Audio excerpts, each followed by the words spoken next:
Boa tarde, bem-vindos a esta conversa sobre a interseção entre a visibilidade LGBTQIA+, e a educação, a criação de conteúdo em Portugal. O meu nome é Gonçalo Pina, sou da Rádio Ria, mas esta conversa é promovida pela Associação Académica da Universidade de Aveiro e comigo tenho o professor André Simões, professor da Faculdade de Letras da Universidade de Lisboa e que é prof de clássicas nas redes, e também Gabriel Guimarães, matemático e math punk nas redes. Eu vou começar pelo professor André, e eu queria começar a falar, e porque estamos na academia e também são pessoas que vêm da academia, e eu queria começar a falar de dentro para fora, antes de ir à exposição mediática. Eu queria perceber se isto de fazer parte da comunidade LGBTQIA+, de que maneira é que é percepcionado dentro das paredes da academia, que se sabe, muitas vezes acaba por ser um universo um bocadinho fechado. Bom, a academia, antes de mais, obrigado pelo convite. E queria dizer que a academia, pelo contrário, acho que funciona como uma espécie de uma bolha dentro do que é a sociedade portuguesa. Por exemplo, no meu caso, eu, enquanto estudante, só consegui encontrar o conforto e o apoio e o à vontade para fazer o meu coming out precisamente quando me tornei estudante na Faculdade de Letras de Lisboa.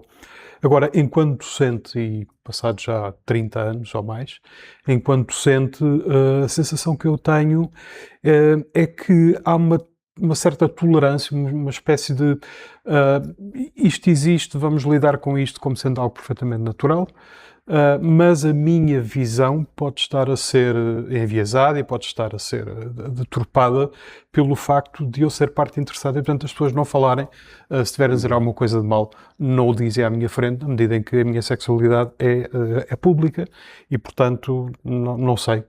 A sensação que tenho é que há uma liberdade, que há tolerância, que há, enfim, o que é um bocadinho diferente daquilo que estamos a verificar na sociedade atualmente, mas, repito, posso estar a ser enviesado porque podem dizer nas costas coisas que eu não ouço. Indo por partes, começando pelo momento em que era estudante, e estamos a falar de outro tempo, não é? Disse que foi na academia que encontrou esse espaço. Sim. A academia teve parte ativa ou foi apenas um espaço que se sentiu seguro? Teve parte ativa no sentido em que havia já então professores que eram publicamente homossexuais. Há uma pessoa que parece que tem a minha idade, mas eu juro que é mais velho, que é o professor Frederico Lourenço, e que foi meu professor, e portanto já na altura era pública a sexualidade dele. Portanto, desse ponto de vista eu posso considerar que tem uma parte ativa, porque há pessoas de referência que estão dentro da comunidade, mas também os próprios estudantes, o próprio ambiente estudantil. Eu vinha de uma cidade de província, sou de Torres Vedras, ainda hoje lá vivo, uma cidade de província que hoje felizmente tem outro arejamento, mas na altura, e estamos a falar de final de 80 e início de 90, a homossexualidade, ou tudo o que fugisse à norma, melhor dizermos assim, era extremamente estigmatizado. E o que eu verifico quando chego à Faculdade de Letras, e eu sei que digo a Faculdade de Letras, foi onde andei, em outras seria idêntico, é que havia algum espaço diferente, um espaço de aceitação, mesmo por parte dos colegas. Não se apontava a dizer, olha, aquele é maricas, passa a expressão, olha, aquela é não sei o quê. Portanto, isso não existiu, pelo menos não existia de forma tão evidente. Portanto, nesse sentido, talvez sim uma parte ativa. Gabriel, eu confesso que não conheço a 100% de que maneira é que se cruza a tua vivência académica com o teu processo de transição. Se calhar depois, quando formos falar da parte do digital, se calhar aí já tenho alguma familiaridade diferente, porque foi muito público, eu pessoalmente acompanhei de alguma maneira, mas queria que me explicasses também como é que foi esta tua vivência, de que maneira é que se cruzou com a academia e de que maneira é que tu sentiste que a academia a encarou na tua experiência ao longo desta fase, destes anos. Quando eu estava a estudar, eu estava dentro do armário, não fazia a mínima ideia que era trans. E portanto não consigo, as pessoas olhavam para mim e achavam que eu era uma mulher heterossexual, portanto nunca, não passei por isso, esse processo de coming out quando eu estava a estudar. Agora eu sinto que no curso onde eu estava, em matemática, não é que as pessoas fossem más ou preconceituosas, mas sinto que não havia tanta abertura e tanta visibilidade como se calhar noutros cursos. Eu acho que tenho a ideia que em letras e artes e outros cursos, se calhar, pode ser um estereótipo. Mas ainda bem que segues por aí, porque era a pergunta que eu ia fazer a seguir. As áreas das ciências exatas normalmente partem um bocadinho com esse estereótipo, que são um bocadinho mais fechadas. Não tenho exemplos de preconceito concreto, mas era uma coisa que não se falava, era muito tabu, tanto que eu tinha colegas que, por exemplo, eram homossexuais e eu só vinha saber mais tarde, e eles estavam no armário durante a faculdade e hoje se calhar ainda estão no armário, pelo menos continuam na academia. Por isso eu acho que realmente depende um bocadinho das áreas em que nós estamos. Eu também fiz um ano de Ciências da Computação, mais tarde, e aí senti a mesma coisa, portanto, embora fosse alguns anos depois da minha licenciatura em Matemática, que também é um curso onde não há tanta abertura, tanta aceitação. Acho que são temas ainda um bocadinho tabu e as pessoas não se sentem totalmente confortáveis para expor a sua identidade ou a sua orientação sexual. As tuas áreas de interesse, nomeadamente a matemática, fazem com que a tua presença na academia seja regular, não é mesmo? Estás aqui agora neste evento da Associação Académica da Universidade de Aveiro. É algo com que te sintas confortável, o espaço propriamente dito, e aquilo que o circunda e com que tens que te contactar? Sim, lá está, como o André disse, apesar de tudo, eu acho que as universidades acabam por ser espaços não tão preconceituosos como a sociedade em geral. Eu, na verdade, dou muitas palestras, algumas são em universidades, mas eu vou mais às escolas e fico sempre com mais algum receio nas escolas, embora não tenha tido assim experiências muito negativas. É muito mais frequente eu ouvir certas bocas e os meus a falarem entre si certas coisas nas escolas do que nas universidades, onde eu acho que já têm mais maturidade para estas coisas. Professor, queria saber também, ainda sobre isto, a instituição onde leciona, neste caso a Faculdade de Letras da Universidade de Lisboa, tem sensibilidade para isto? Há uma abertura da própria instituição e um cuidado no tratamento diário em relação a estas questões, ou é de alguma maneira normativo? Eu, não, mais uma vez, tenho um bocado de dificuldade em falar pela universidade, falo pela minha experiência. Eu vejo que há uma aceitação generalizada da diversidade da Faculdade de Letras, talvez porque lá está. As pessoas normalmente, quando estudam letras, têm outro tipo de perspectiva, nem que seja porque muitos dos criadores literários e artísticos faziam parte também da comunidade. Agora, posso dizer que eu faço o possível por integrar toda a gente e tendo em vista que nunca tive problemas com isso. E estou a pensar, por exemplo, ao fazer um exame, dar sempre a possibilidade de as pessoas que estão em processo de transição assinarem as folhas de teste com o seu nome social. Claro que depois tem também de pôr o nome legal para que eu possa lançar as pautas. E isso nunca me trouxe problemas. Portanto, parte do princípio de que a universidade, se não se opõe ativamente, pelo menos aceita. Dando agora o salto para o digital, estávamos aqui num espaço físico muito concreto, mas o professor entrou neste mundo em 2022 e eu queria saber se nesta altura, quando entra, e mesmo até agora, mas especialmente nos primeiros passos, foi tema a orientação sexual? Foi mais nos primeiros tempos do que agora. Porque foi um processo de tentar encontrar o meu nicho, tentar perceber onde é que eu me encaixava melhor. E numa primeira fase, como eu nem sequer contava vir a ter muitos seguidores, a partida pensei que era uma conta que ia ser relativamente pequena, a minha ideia era falar um bocadinho de mim, enquanto pessoa queer, enquanto pessoa neurodivergente também, e enquanto classicista, enquanto pessoa que tem uma paixão pelos estudos clássicos. E, portanto, naturalmente as coisas vieram sempre. Aliás, muito o conteúdo que eu gravo tem uma bandeira LGBT por trás, mesmo que eu não falo das coisas diretamente, está lá sempre presente. Agora, tenho focado mais na divulgação científica, na divulgação daquilo de que eu gosto, e sobretudo na parte relativa à neurodivergência, porque me parece que já há tanta gente a falar bem sobre questões queer, que nunca deixarei de falar disso, nem que seja por uma questão de representação, de visibilidade, mas neste momento é um aspecto já mais secundário do meu conteúdo. E do ponto de vista da interação, de quem se dirige a si, acredito que especialmente nesta altura em que aparece fosse muito tema e tanto esta parte da comunidade LGBT como o conteúdo da neurodivergência, acredito que ainda o seja, especialmente agora que se tem debruçado mais sobre isso. A neurodivergência é mais do que propriamente a parte queer, porque... E já agora, peço desculpa de interromper, há uma interseção entre as duas? Penso que sim. Penso que sim. Aliás, há estudos sobre isso. O Gabriel talvez saiba melhor do que eu, que é mais da parte científica, mas há estudos sobre isso. Nomeadamente pessoas, como é o meu caso, pessoas autistas, que têm mais dificuldade em a seguir as regras e adaptar-se às regras da sociedade. E qual é a relação que isso tem? A questão do género e a questão da sexualidade são questões eminentemente sociais. E, portanto, uma pessoa neurodivergente à partida, segundo alguns estudos, que o Gabriel poderá, depois, se souber melhor do que eu falar, haverá uma maior predisposição para ultrapassar essas barreiras que a sociedade nos vai impondo e aceitar aquilo que nós somos e, portanto, nesse sentido, penso que há uma interseção. Mas, voltando, puxando atrás, perguntava-lhe sobre as interações, sobre quem depois vem falar consigo.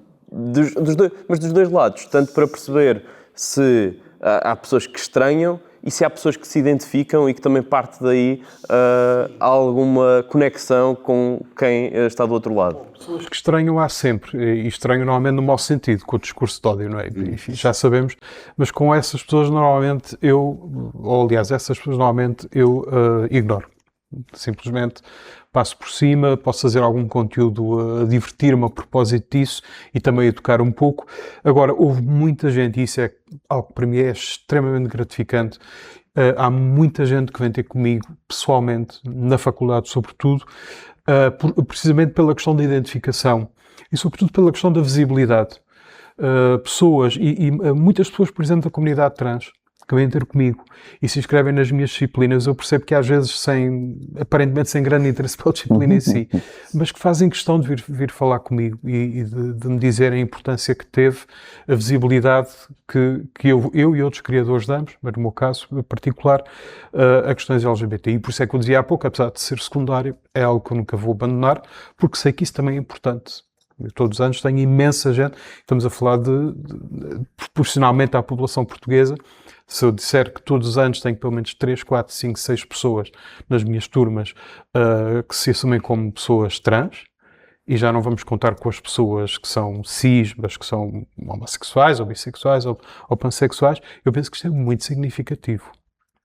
Gabriela, já te vou fazer mais ou menos as mesmas perguntas, mas antes queria perceber porque o teu processo é bastante diferente. Tu apresentas-te inicialmente quando chegas à internet como criador de conteúdo como uma mulher cis-hetero. E depois o teu processo é todo ele gravado e divulgado.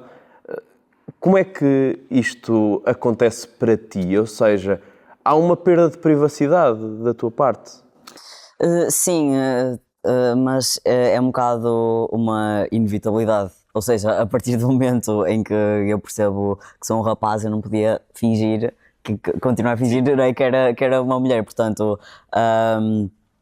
claro que inevitavelmente seria de ser um processo público. Ou melhor, eu podia desaparecer durante uns tempos e depois voltar e podia se calhar não expor tanto certas partes tão publicamente, mas inevitavelmente as pessoas iam saber, não é? As pessoas teriam de saber para saber qual é que era o meu nome certo, como me tratar e tudo mais. E eu acho que às vezes, embora possa trazer alguns inconvenientes, acho que vale a pena sacrificar alguma privacidade, porque sei que, lá está, vou ajudar outras pessoas, vou ser a representação que outras pessoas precisam, e por isso acaba por ser algo não tão mau. Sim, esta invasão de privacidade acho que é natural. Mas sentes que o teu processo foi facilitado ou dificultado, ou nenhum dos dois, por esta presença online? Sim, acho que foi dificultado na medida em que eu nunca tinha recebido ódio durante, sei lá, 8, 9 anos, não sei, nas redes sociais. Achava que tinha seguidores super simpáticos e super boas pessoas, mas depois muitos deles vieram-se a revelar que não eram assim tão simpáticos. E eu perdi um total de 16 mil seguidores no Instagram neste processo, portanto. Os primeiros meses foram complicados porque realmente foi um acordar para uma realidade que eu não conhecia. Foi tipo, ok, o mundo é mais cruel do que eu achava que era. Isso foi um choque para mim. Portanto, acho que acabou por realmente dificultar no sentido de receber estes comentários de ódio que eu não estava habituado, mas não acho que tenha interferido no processo em si, na medida em que eu não tentei, tipo, arrastar a coisa mais tempo por causa da minha presença online nem nada. Eu sabia que eu era a minha prioridade e por isso eu tinha de fazer o que tinha a fazer. Sabia que ia custar, sabia que ia perder seguidores e que coisas mais poderiam acontecer, mas acabou por não influenciar o timing do processo em si. Sei que nesta parte final, ou seja, eu acho que me demorei muito tempo a descobrir porque sentia que tinha esta imagem a manter e não queria desiludir as pessoas. Mas depois de fazer o clique, não influenciou. Não sei se me entender. E depois, durante o processo, sentiste esta responsabilidade quase de ser, não sei se exemplo é a melhor palavra, mas alguém com quem as pessoas se poderiam identificar também, porque podiam estar a passar coisas semelhantes? Sim. Bom, eu cheguei a ter uma conta secundária onde falava mais sobre estes temas pessoais, sobre o processo de transição e tudo mais, e aí tinha criado uma comunidade muito, muito bonita, que se identificava muito comigo, e acho que realmente fazer vídeos que eram úteis não só para as pessoas trans, como para as pessoas cis, que queriam saber melhor como é que era este processo de transição e tudo mais. Infelizmente essa conta foi eliminada pela Meta, foi desativada, e portanto na minha conta principal, como o foco é matemática, eu acabo por não explorar tão profundamente esse tema, acaba por ser uma coisa mais secundária. Mas ainda assim gosto de falar com alguma frequência, porque acho que é importante, acho que se fala muito pouco e acho que às vezes existe preconceito, não porque as pessoas são más e odiosas, mas em muitos casos é mesmo porque não sabem, por desconhecimento, porque não têm noção do que é aceitável dizer ou fazer, não sabem como se comportar, e então eu acho que as pessoas realmente precisam de receber mais conhecimento e de contactar com pessoas diversas para perceberem que somos seres humanos normais, não é? E então acho que é importante ter um bocadinho esse papel. Há um bocadinho falava disto com o André sobre o ponto de contacto entre as clássicas e aquilo que pode ser todo este universo. Há toda uma história por trás da comunidade. Na matemática, é possível arranjar um ponto de contacto? Bom, certamente que existem muitos matemáticos queer e existe até uma, não se chama associação, mas há uma iniciativa, não sei que nome é que tem, que une matemáticos queer e que eu acho que é muito bonito, mas acho que não há uma interseção assim tão grande, porque é uma área muito mais abstrata, não é tão... Bom, é humana, mas digamos que acaba por não estar tão relacionada a temas sociais, à evolução humana, à história, que outros temas estão, por isso acho que a interseção não é assim tão grande. E falando agora sobre a antiguidade clássica, aqui sim, é possível encontrar este ponto de contacto? Quão possível é? É tão possível que o meu coming out começou quando eu comecei a ler Platão com mais cuidado, porque de facto esta construção que nós temos muito binária no que respeita ao género, mas também no que respeita à sexualidade, é uma criação relativamente recente nas nossas sociedades. Porque quando nós chegamos à Antiguidade Clássica, por exemplo, e isto é válido quase até à Idade Média, o que é que nós encontramos? Encontramos, é verdade, papéis de género extremamente definidos, extremamente claros, mas encontramos também zonas de sombra. Por exemplo, um homem cis não é sempre considerado masculino. Se for um escravo, se for um estrangeiro, por exemplo, para os gregos, já não é considerado um homem da mesma maneira que um homem cidadão será. Por outro lado, no que diz respeito à sexualidade, eu na altura não questionava ainda, ou não tinha ainda esta reflexão sobre as questões de género. Em questão à sexualidade, o que se passava na Antiguidade Clássica, e isto é muito evidente, sobretudo na Grécia, é que não era uma questão daquilo que se fazia, ou melhor dizendo, com quem se fazia, mas daquilo que se fazia. Portanto, dois homens terem uma relação amorosa, pelo menos no mundo grego, era relativamente bem visto, desde que houvesse ali papéis claramente estabelecidos entre quem desempenhava a função masculina e quem desempenhava a função feminina. E, portanto, a partir do momento em que eu percebo isso, em que começo a dar-me conta de que, afinal, toda aquela mentalidade que eu recordo, fui educado nos anos 80, nos anos 70 e 80, toda aquela mentalidade que ser homossexual é errado, é pecado, que na altura também era questão, deve ser emendado, toda a gente deve viver da mesma maneira, comportar-se da mesma maneira, comecei a perceber que afinal as coisas não eram bem assim e que havia indivíduos na antiguidade respeitabilíssimos, como Platão, como Sócrates, como a generalidade dos homens gregos, que não tinham problemas nenhuns em envolver-se também romanticamente, sexualmente com outros homens e pronto, nesse sentido penso que mais interseção do que isto é difícil. Quando o risco que não me sabe responder, porque isto pode fugir à Antiguidade Clássica, mas quando é que estas coisas começam a ser mais construídas, quase escritas na pedra? É mais com a ascensão e o triunfo do cristianismo, porque é uma religião que já vem de uma cultura diferente, vem de uma cultura do Médio Oriente, uma cultura que não é exatamente a cultura que nós tínhamos aqui no sul da Europa, que era muito mais permissiva desse ponto de vista, e portanto com o triunfo do cristianismo e com aquela moral muito dualista que nós encontramos sobretudo no Antigo Testamento, nós começamos a ter de facto uma sociedade muito organizada de forma binária. Mas pela Idade Média adentro nós continuamos, até do século XII, XIII, continuamos a encontrar exemplos de pessoas queer que viviam a sua sexualidade de maneira relativamente livre, ao contrário daquilo que nós muitas vezes pensamos. É mais a partir de finais da Idade Média e no período moderno, portanto século XVI, século XVII, é que nós começamos a ver, por exemplo, perseguições da Igreja por sodomia, ou seja, por homossexualidade.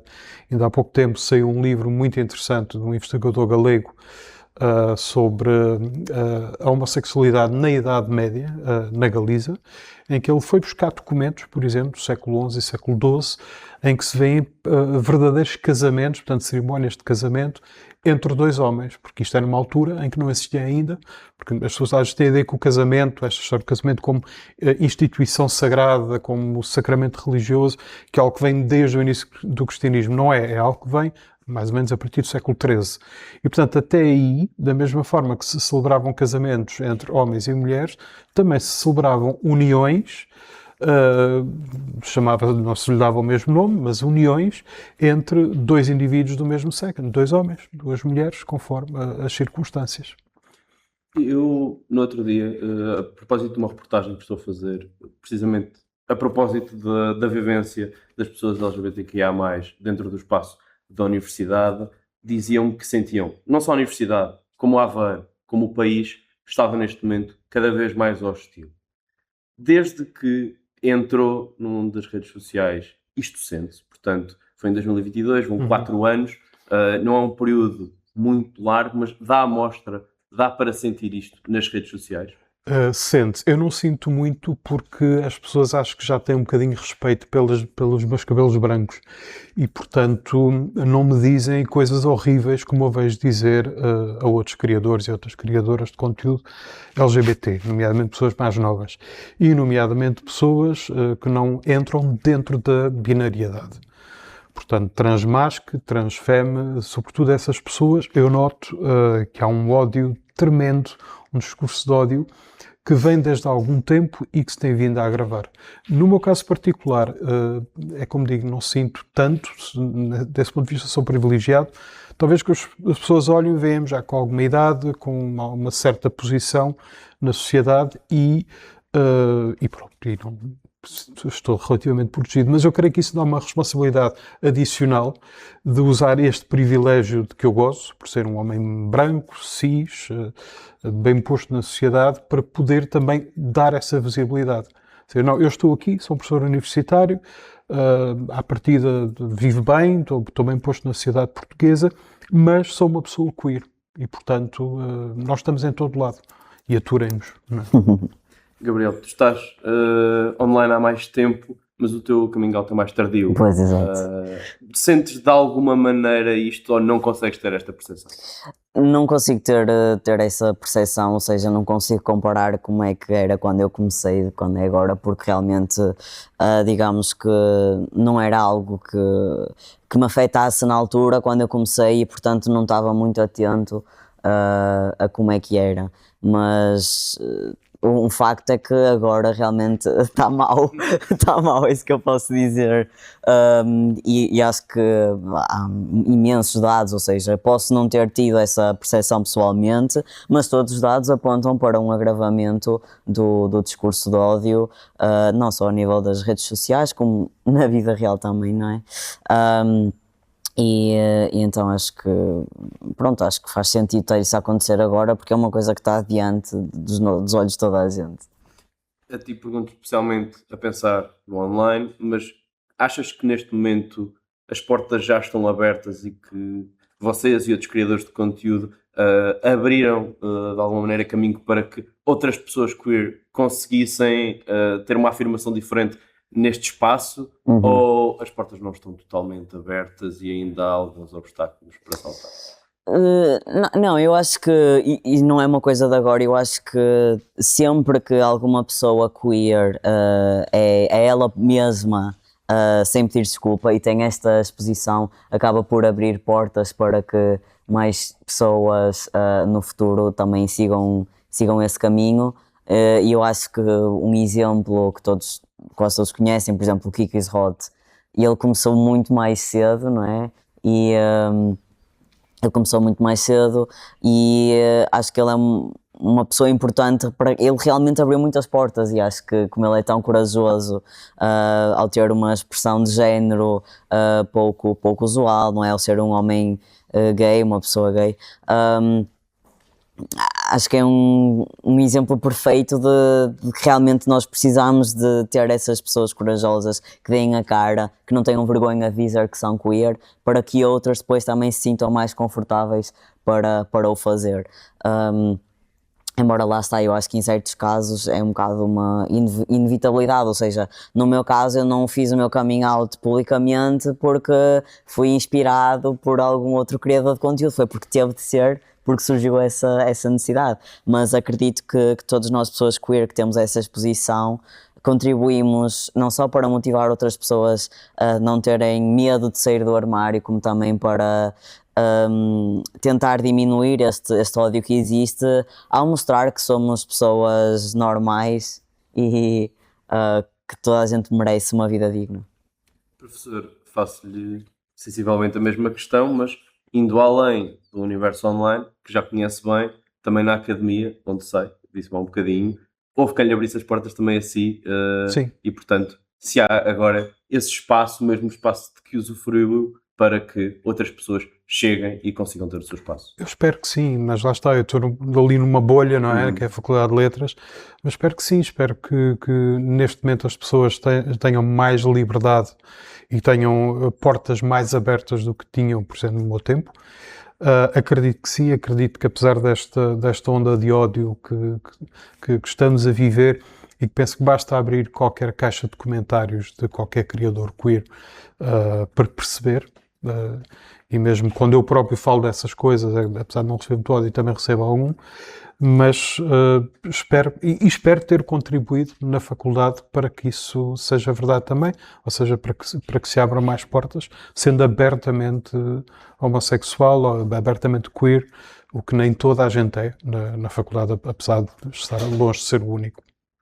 Muito bem. Eu agradeço a ambos, Gabriel, André, por terem feito parte desta conversa. Obrigado. Obrigado.